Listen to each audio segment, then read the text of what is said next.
ఒకే Telugu view పాయింట్కి తిరిగి స్వాగతం. ఈరోజు ఎకనమిక్ అడ్వైజరీ కౌన్సిల్ మెంబర్ అయినటువంటి సంజీవ్ సన్యాల్, ఈయన ఆకర్ష్ ఆకాంక్ష్ అరోరా అనే ఇంకొక జాయింట్ డైరెక్టర్ ఎకనమిక్ అడ్వైజరీ కౌన్సిల్లో, వీళ్ళిద్దరే కలిసి ఒక డిస్కషన్ పేపర్ రిలీజ్ చేశారు. అంటే ఒక రీసెర్చ్ పేపర్ అనుకోండి. అంటే మనం రాష్ట్రాల ఆర్థిక అభివృద్ధి ఎలా ఉంది, జనరల్గా ఏంటి మనకి జీడిపిలు, అంటే ఈ సంవత్సరం జీడిపిలను బట్టి ఏ ఏ రాష్ట్రానికి ఎంత వచ్చింది అనేది మనం లెక్క చూస్తాం. పోయిన సంవత్సరం తోటి మనం కంపేర్ చేసుకుంటాం, అంతే కదా. అట్లానే నెట్ ఇన్కమ్ కూడా, అట్లానే పర్ క్యాపిటా ఇన్కమ్ కూడా అట్లానే కంపేర్ చేసుకుంటారు. వీళ్ళు అసలు 6 దశాబ్దాల క్రితం నుంచి ఇప్పటి వరకు ఎలా ఉందో కంపేర్ చేశారు. అది విశేషం. ఎందుకంటే ఒక సంవత్సరంలో పెద్ద తేడా తెలియదండి. వాళ్ళకి అవైలబుల్ లెక్కలు ఎక్కడి నుంచి ఉన్నాయంటే 60, 61 నుంచి ఉన్నాయి. అంతకుముందు లెక్కలు ఆ, అంత సమగ్రంగా లేవు. దానికి చాలా కారణాలు ఉన్నాయి. సో 61 నుంచి 23, 24 వరకు రాష్ట్రాల ఆర్థిక అభివృద్ధి ఎలా జరిగిందంటే ఈ అంకెలన్నీ ఇచ్చుకుంటా వెళ్ళిపోతే గందరగోళంగా ఉంటుందని వాళ్ళు ఏంటంటే మొత్తం జీడిపిలో, దేశ జీడిపిలో ఆ రోజు ఈ రాష్ట్రాల వాటా ఎంత ఉంది, ఇవాళ ఈ రాష్ట్రాల వాటా ఎంత ఉంది, ఇది కరెక్ట్ కంపారిజన్ అవుతుందనే ఉద్దేశంతో ఆ స్టాటిస్టిక్స్ అన్ని పొందుపరిచి ఒకటి రిలీజ్ చేశారు. రెండుగా రిలీజ్ చేశారు. ఒకటి ఆనాటి దేశ జీడిపిలో రాష్ట్రాల వాటా ఎలా ఉంది, ఇప్పుడు ఇప్పుడు ఇప్పుడు ఎలా ఉంది, మధ్యలో కూడా ఇచ్చారు. వరుసగా 61 నుంచి 23, 24 వరకు ఇచ్చుకుంటా వచ్చారు. రెండోది ఏంటంటే రాష్ట్రాల పర్ క్యాపిటా ఇన్కమ్ దేశ సగటుతో పోల్చుకునేటట్టయితే పెరిగిందా తరిగిందా, ఎంత పర్సంటేజ్ పెరిగింది, ఎంత పర్సంటేజ్ తరిగిందని ఇంకొక విశ్లేషణ ఇచ్చారు. ఇవాళ మనం ఎంతవరకు పరిమితం అవుదాం అంటే జీడిపి వరకే పరిమితం అవుదాం. ఈ జీడిపిలో ఎందుకనంటే really that is good exercise. ఎందుకనంటే 6 దశాబ్దాలంటే చిన్న విషయం కాదు. నిజం చెప్పాలంటే 6 దశాబ్దాలు కూడా కాదు. 61 నుంచి 23, 24 అంటే 62 సంవత్సరాలు. ఏం జరిగిందనే దాని మీద అసలు రాష్ట్రాలు అప్పుడు ఎలా ఉన్నాయి, ఇప్పుడు ఎలా ఉన్నాయి, మొత్తం మీరు మళ్ళీ గందరగోళం అన్ని రాష్ట్రాలు తీసుకొని మీకు చెప్పటం కష్టం అవుతుందని నేను ఆ, ఒక టాప్ 5 ఆ రోజు ఏ రాష్ట్రాలు ఉన్నాయి, ఇవాళ టాప్ 5 రాష్ట్రాలు ఏమున్నాయి అనేది నేను గణాంకాలు ఇచ్చాను. విశేషం ఏంటంటే మనందరం బీమారు స్టేట్ అనుకునేటువంటి Uttar Pradesh 61లో most powerful economic house అండి. మోస్ట్ ఎకనమిక్ పవర్ఫుల్ హౌస్ అని పవర్ హౌస్ అనుకోండి. అవును, నిజం. మొత్తం దేశపు జీడిపి వాటాలో 61లో 14.4% ఒక్క ఉత్తరప్రదేశ్ ఉంది ఆ రోజు. ఆఫ్ కోర్స్ ఇందుట్లో ఉత్తరాఖండ్ కలిసి ఉంది. అది ఎంత ఉంటుంది? 1%, 1.5% ఉంటుంది. దాన్ని పెద్ద చెప్తున్నా. ఈవెన్ అది తీసేసినా కూడా 13% ఉంటుంది. అద్భుతమైన ప్రగతి. ఈ విధంగా చూసుకునేటట్టయితే ఉత్తరప్రదేశ్ ఆ రోజుకి అది టాప్. ఇవాళ మరి మహారాష్ట్రని బీట్ చేయలేరు అనుకుంటున్నాం కదా. టాప్ ఎవరంటే ఉత్తరప్రదేశ్ ఆ రోజు. మహారాష్ట్ర 2వ స్థానంలో ఉండేది. పశ్చిమ బెంగాల్ 3వ స్థానంలో ఉంది. ఆశ్చర్యం ఏమీ లేదు. ఆ రోజు నేను ఎన్నోసార్లు చేశాను వీడియో, అదివరకు కూడా. ఒకనాడు నంబర్ 1, నంబర్ 2లో ఉండేటువంటి స్వాతంత్రం వచ్చినప్పుడు ఆల్మోస్ట్ నంబర్ 1, నంబర్ 2లో ఉన్నటువంటి పశ్చిమ బెంగాల్ ఇవాళ ఈ స్థాయికి వెళ్ళిపోయింది. కానీ 61 లెక్కలు వచ్చేటప్పటికి 10.5% తోటి 3వ స్థానంలో ఉందండి. మొత్తం దేశ జీడిపిలో 10.5% వాటా ఉంది ఆ రోజు. తమిళనాడు 8.7%. అప్పుడు కూడా అంటే ఈ ఒకటి మనం దృష్టిలో పెట్టుకోవాలండి. 3 ప్రెసిడెన్సీలు ఏదైతే ఉన్నాయో, 3 presidencies, British presidencies, Madras presidency, Bombay presidency and Bengal presidency, ఆ 3 టాప్ 5లో ఉన్నాయి. ఇప్పుడు ఆ నగరాలు ఉన్నటువంటి రాష్ట్రాలు టాప్ 5లో ఉన్నాయి. తమిళనాడు 4వది, బీహార్ 7. ఆశ్చర్యం ఏంటంటే ఇంకొక బీహార్ రాష్ట్రం. ఇవాళ మనం బీహార్ రాష్ట్రాలు ఏమనుకుంటున్నాం? ఉత్తరప్రదేశ్, బీహార్, మధ్యప్రదేశ్, రాజస్థాన్ ఇటన్నింటిని కలిసి బీహార్ అనేవాళ్ళు కదా. బీహార్ కూడా 7.8 వాటాతోటి టాప్ 5 రాష్ట్రాల స్థానం సంపాదించుకుంది ఆ రోజు. అంటే కారణం ఒకటండి, ఆ రోజుకి ఇండస్ట్రియలైజేషన్ కాలేదు. భారత్ ప్రధానంగా వ్యవసాయ ఆధారిత రాష్ట్రం. సో అది కూడా ఒక కారణం. ఇండస్ట్రియలైజేషన్ జరిగితే మహారాష్ట్ర, బెంగాల్, తమిళనాడులోనే జరిగింది. అప్పుడు ఇంకా మిగతా చోట్ల ఉత్తరప్రదేశ్, బీహార్ ఏంటంటే వ్యవసాయ ఆధారిత రాష్ట్రాలైనా మిగతా ఎక్కడ ఏమీ లేవు కాబట్టి ఈ రెండు కూడా దాంట్లోకి వచ్చేసినాయి. అదే 23, 24 వచ్చేటప్పటికి మీరు చూసుకోండి, మహారాష్ట్ర 13.3 తోటి టాప్లో ఉంది. దాని దగ్గరలో ఏది లేదండి. ఏమైపోయింది ఉత్తరప్రదేశ్? 14.4% ఉన్నటువంటి ఉత్తరప్రదేశ్ మూడో స్థానంలోకి వెళ్ళిపోయి 8.4%కి వచ్చింది, పడిపోయింది. అది ఇవాళ పడింది కాదు. ఆ ఆ తర్వాత క్రమేణ గత 3, 4 దశాబ్దాలు క్షీణించిపోయింది టోటల్గా. ఏది ఉత్తరప్రదేశ్ రాజకీయాల కారణంగా కావచ్చు, మోడల్ ఆఫ్ గవర్నెన్స్ కూడా. ఏంటంటే ఆకర్షణీయ పథకాలే కానీ అభివృద్ధి వైపు దృష్టి సారించిన రాష్ట్రాలు ఏవి అభివృద్ధి కాల. బెంగాల్ అదే లెక్క మీకు. బెంగాలు అప్పుడు కమ్యూనిస్టులు, తర్వాత మమతా బెనర్జీ కలిపి ఆ బెంగాల్ నాశనం చేశారు టోటల్గా. తర్వాత మహారాష్ట్ర ఫస్ట్లో ఉంది, తమిళనాడు సెకండ్కి వచ్చింది. కాకపోతే పెద్ద తేడా లేదు తమిళనాడులో.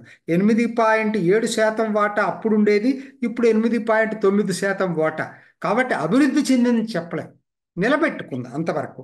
4 కర్ణాటక అండి. ఇది టాప్ 5లో లేదు అప్పట్లో, 8.2కి వచ్చింది.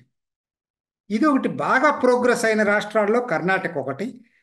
తర్వాత గుజరాత్ 8.1, 5.8 నుంచి 8.1% పెరిగింది. ఇది కూడా చాలా అద్భుతమైన ప్రగతిని సాధించింది. ఇది రెండో టాప్ 5. ఇప్పుడున్న టాప్ 5 రాష్ట్రాలు ఇప్పుడున్న ఆ, అది 60, 61లో ఉన్నాయి. రెండు చెప్పాను నేను. ఒక్కసారి మనం వీటిని ఇంకొంచెం లోతుగా రాష్ట్రాలు చూసుకుంటే ఉత్తరప్రదేశ్ ఎందుకు కారణం?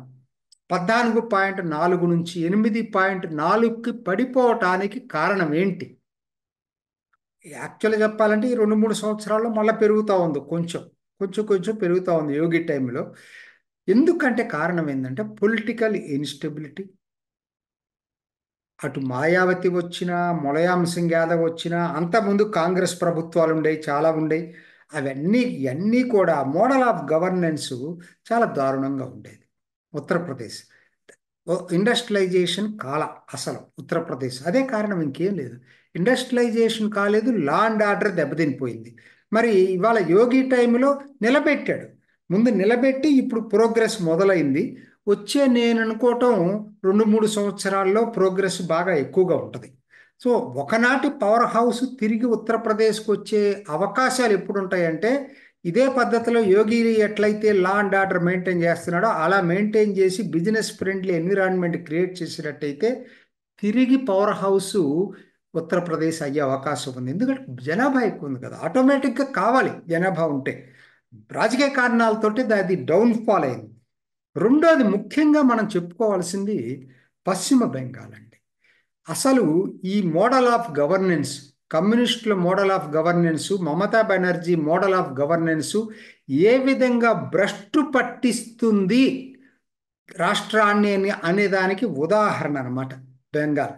ఎందుకంటే 10.5% ఎక్కడ వాటా, ఇవాళ 5.6%, ఆల్మోస్ట్ 50% పడిపోయింది.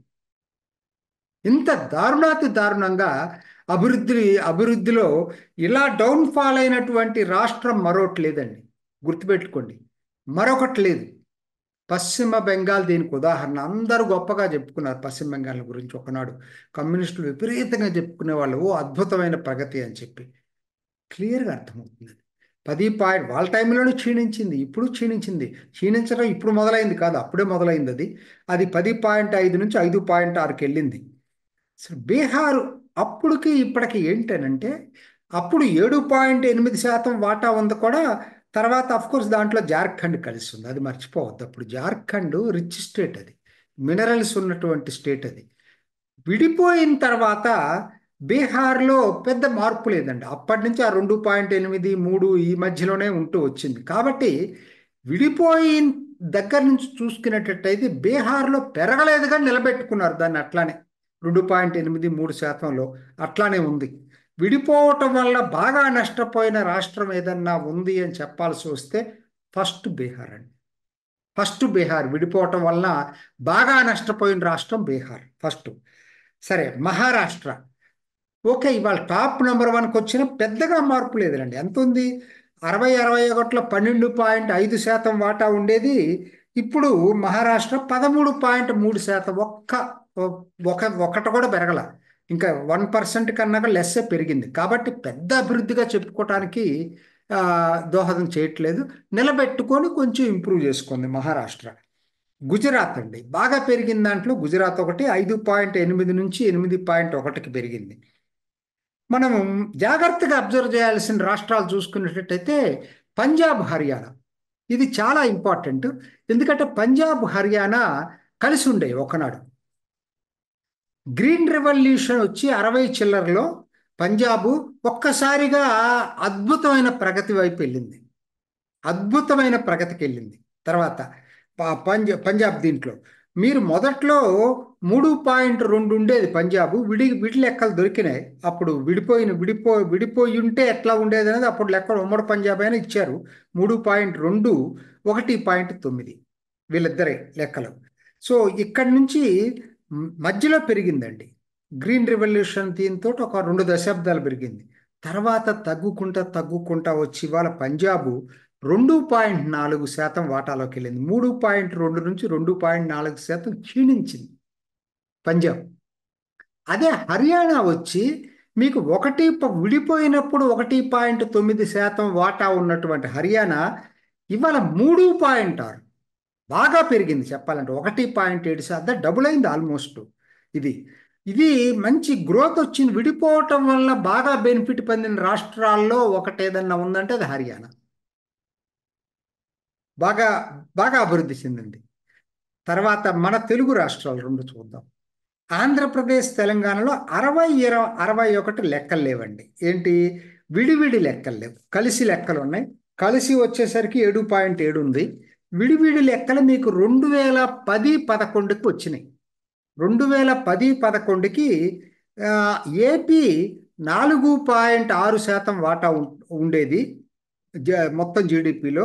తెలంగాణ 3.8% వాటా ఉండేది. ఇది ఇప్పుడు 4.7% ఏపీ వాటా అయింది. తెలంగాణ వాటా 3.8 నుంచి 4.9కి పెరిగింది. 1.1% అదనంగా పెరిగింది. ఇది విడిపోవటం వల్ల లాభపడిన రాష్ట్రాల్లో తెలంగాణ ఒకటి, హర్యానా లాగా తెలంగాణ ఒకటి. నష్టపోయిన రాష్ట్రాల్లో బీహార్ తర్వాత నష్టపోలేదు, కానీ అదే పద్ధతుల్లో ఉంది. ఏది ఆ రోజు ఎంత ఉందో ఆంధ్ర ఇవాళ కూడా అంతే ఉంది, 4.7% ఉంది. ఇదండి దీని లెక్కలకు వచ్చేసరికి ఇది. ఇక మనం మొత్తం దక్షిణాది రాష్ట్రాలు చూసుకునేటట్టయితే ఏమిటి అంటే వీటిలో ఇంకొక కారణం కూడా మీరు చూడాలండి. దీన్ని ఆర్థిక అభివృద్ధి అయినసరికి 90-91కి ముందు, 90-91 తర్వాత చూసుకోవాలి. 90-91లో లిబరలైజేషన్ ప్రాసెస్ మొదలైంది. లిబరలైజేషన్ ప్రాసెస్లో బాగా బెనిఫిట్ పొందినటువంటి రాష్ట్రాలు లెక్క చెప్పాల్సి వస్తే హర్యానా బెనిఫిట్ పొందింది. దక్షిణాది రాష్ట్రాలు అన్ని బెనిఫిట్ పొందినాయండి. అన్ని బెనిఫిట్ పొందినాయి దక్షిణాది రాష్ట్రాలు.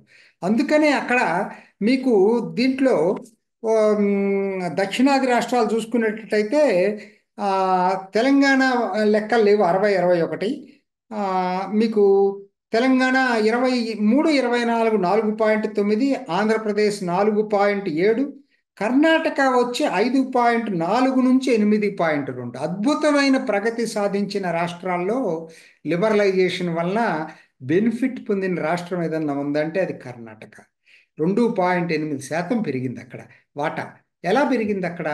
సాఫ్ట్వేర్ ప్రధానంగా ఐటీ ఇండస్ట్రీ డెవలప్ అయిందన్న తర్వాత 60-21కి 20-23-4కి ప్రధానమైన తేడా ఏంటంటే ఐటీ ఇండస్ట్రీ, సాఫ్ట్వేర్ అంతా కూడా బెంగళూరులో డెవలప్ కావటం. అది ఒక్కసారి దాని ఆర్థిక అభివృద్ధి పెరిగింది.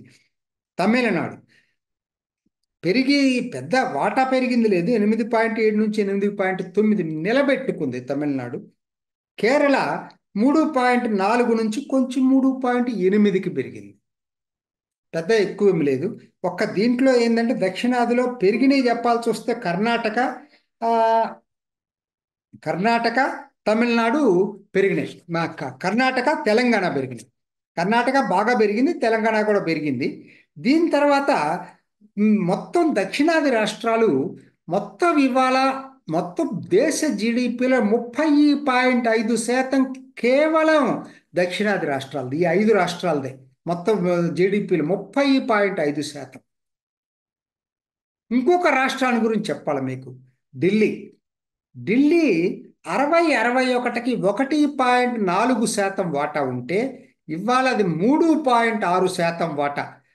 బాగా లాభపడిన రాష్ట్రాల్లో ఢిల్లీ కూడా ఒకటి, బాగా పెరిగింది. 1.4 నుంచి 3.6%కి పెరిగింది ఢిల్లీ. సో ఇది కూడా అత్యంత వేగంగా అభివృద్ధి చెందిన రాష్ట్రాల్లో ఢిల్లీ ఒకటి. అంటే ఇప్పుడు మనం చెప్పుకోవాల్సి వస్తే ఏంటి, బాగా పెరిగిన రాష్ట్రాలు ఏంటి అని చూస్తే నాకు 5 కనపడుతున్నాయి. ఒకటి ఢిల్లీ, 4 కనపడుతున్నాయి. ఢిల్లీ, హర్యానా, తెలంగాణ, గుజరాత్, కర్ణాటక కూడా, సారీ కర్ణాటక 5. కర్ణాటక ఈ 5 మాత్రం బాగా ఈ లిబరలైజేషన్ పాలసీ వల్ల బాగా బెనిఫిట్ పొందినటువంటి. దెబ్బతిన్న రాష్ట్రాలు ఏమున్నాయా అని చూసేటట్టయితే మీకు అన్నిటికన్నా దెబ్బతిన్న రాష్ట్రం ఏదైనా ఉంటే పశ్చిమ బెంగాల్. తర్వాత మీరు పంజాబ్ తగ్గింది, పంజాబ్ కూడా ఒకటి. రెండోది పశ్చిమ బెంగాల్ తర్వాత పంజాబ్ దెబ్బతింది. ఆంధ్ర అంటే దెబ్బతినలేదు, విడిపోవటం వల్ల నష్టపోయిన రాష్ట్రాల్లో బీహార్, ఆంధ్ర కనపడతా ఉన్నాయి. ఇదండి ఈ ఆర్థిక అభివృద్ధి 6 దశాబ్దాల క్రితం నుంచి ఇవాళకి పోల్చుకుంటే వచ్చినటువంటి తేడా ఏంటో తెలుగు తెలుగు ప్రజానీకానికి చెప్దామని చెప్పి ఈ వీడియో చేశాను. ఇది ఈనాటి ఓకే తెలుగు వ్యూ పాయింట్. మరొక ఎపిసోడ్లో మళ్ళీ కలుసుకుందాం. నమస్తే. మీ అభిప్రాయాన్ని కూడా కామెంట్ బాక్స్లో తెలియజేస్తూ ఇలాంటి ఇంట్రెస్టింగ్ అప్డేట్స్ కోసం మా ఛానల్ని సబ్స్క్రైబ్ చేసుకోండి.